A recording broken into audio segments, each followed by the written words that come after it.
నమస్తే, welcome to Andhraprabha. AP అంటేనే కులాల సమాహారం.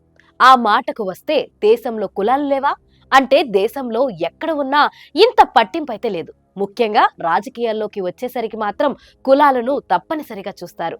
ఎన్నికలంటేనే కులాల మధ్య సంకుల సమరమని అంతా అంటుంటారు. ఒక కులం ఓటేస్తే ఒక రాజకీయ పార్టీ గెలుస్తుందా అంటే అలా కానే కాదు.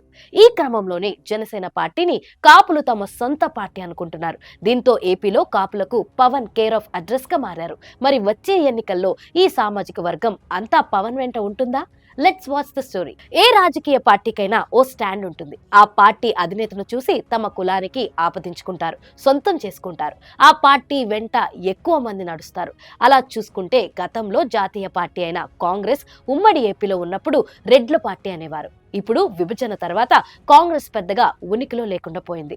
వైఎస్ఆర్ కాంగ్రెస్ పార్టీ పుట్టాక రెడ్లు ఎక్కువగా అటువైపు వెళ్లారు. అలా వైసీపీని రెడ్ల పార్టీగా చూసిన సందర్భాలు ఉన్నాయి. ఇక టీడీపీని మొదటి నుంచి అన్ని సామాజిక వర్గాలు ఆదరించాయి. తర్వాత కాలంలో ప్రభుత్వ విధానాలు చూశాక కొన్ని కులాలు విభజించాయి. అయితే బీసీల పార్టీ అని పేరు ఉంది, కానీ కమ్మలు టీడీపీని తమ సొంత పార్టీ అని అంటుంటారు. ఇక ఏపీలో ఏ విధంగా ప్రధాన పార్టీలు రెండు ఉంటే కొత్తగా వచ్చిన జనసేనను కూడా మరో బలమైన సామాజిక వర్గం వారు సొంతం చేసుకుంటున్నారా అంటే అది 2019 కంటే 2024లో ఎక్కువగా కనిపిస్తుందని అంటున్నారు. పవన్ అంటే కేర్ ఆఫ్ కాపులు అన్నట్లుగా వాతావరణం మారిందనే ప్రచారం సాగుతుంది. తనకు కులాలు లేవని పవన్ అన్నా ఆయన కూడా రాజకీయ వ్యూహాలే చేయాల్సి ఉంటుంది. అందుకే ఉభయ గోదావరి జిల్లాలో చూసుకుంటే జనసేనకు మొగ్గు ఉందంటున్నారు. మరి ఈ పట్టు ఎలా వచ్చింది అంటే కాపులు జనసేనను సొంత పార్టీగా భావించడమే కారణమని చెప్తున్నారు. మరోవైపు ఉత్తరాంధ్రలో కాపులకు మాత్రం పవన్ కేర్ ఆఫ్ అనిపించడం లేదు. దానికి కారణాలున్నాయి. ఉత్తరాంధ్రలో తూర్పు కాపులు ఎక్కువ. ఇక్కడ ఓసీ కాపు, బీసీ కాపు అన్న తేడా ఉంది. మొదటి నుంచి ఉత్తరాంధ్ర జిల్లాలు పేదరికంతో ఉంటున్నాయి. తూర్పు కాపులు బీదలుగా ఉంటున్నారు. వారిని బీసీల్లో చేర్చారు. అదే సమయంలో గోదావరి జిల్లాల కాపులు సారవంతమైన భూములతో ఓసీ కాపులుగా ఉంటారు. ఈ ఆర్థిక పరమైన, సామాజిక పరమైన తేడాతో ఉత్తరాంధ్రలో కాపులు మాత్రం ఓసీ కాపులను కొంత విభేదిస్తూ ఉంటారని అంటుంటారు.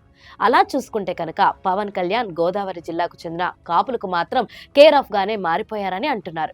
ఇక ఉభయ గోదావరి జిల్లాలను దాటి దక్షిణ కోస్తా వైపు వెళ్తే నెల్లూరు, ప్రకాశం వంటివి, అలాగే రాయలసీమ జిల్లాల్లో చూస్తే కనుక అక్కడ కాపులను బలిజలుగా పిలుస్తారు. అయితే బలిజలు పూర్తిగా తమ ఐడియాలజీతో ఉంటారు.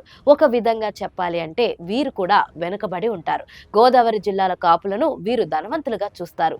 దాంతో పాటుగా సామాజిక పరంగా కొంత తేడా చూపిస్తారని అంటున్నారు. ఇక రాయలసీమ జిల్లాలో చూసుకుంటే రెడ్లు ప్రాబల్యం ఎక్కువ. అయితే రెడ్లకు ధీటుగా బలిజలు ఉంటూ వస్తున్న రాజకీయంగా మాత్రం వారు పెద్దగా చురుగ్గా లేరు.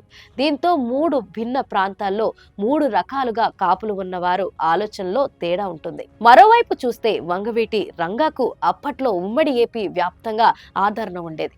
అది ఆయనకు కేవలం కాపుల వలనే సాధ్యం కాలేదు. బీసీలు, ఎస్సీలు, ఇతర బడుగు వర్గాలు కూడా ఆయనను ఆదరించారు.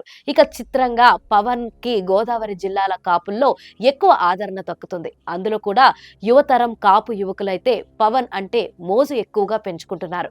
మరి ఈ ప్రభావం ఈసారి రాజకీయంగా ఎంతవరకు ఉంటుందో ఫలితాలను బట్టి చూడాల్సి ఉంటుంది.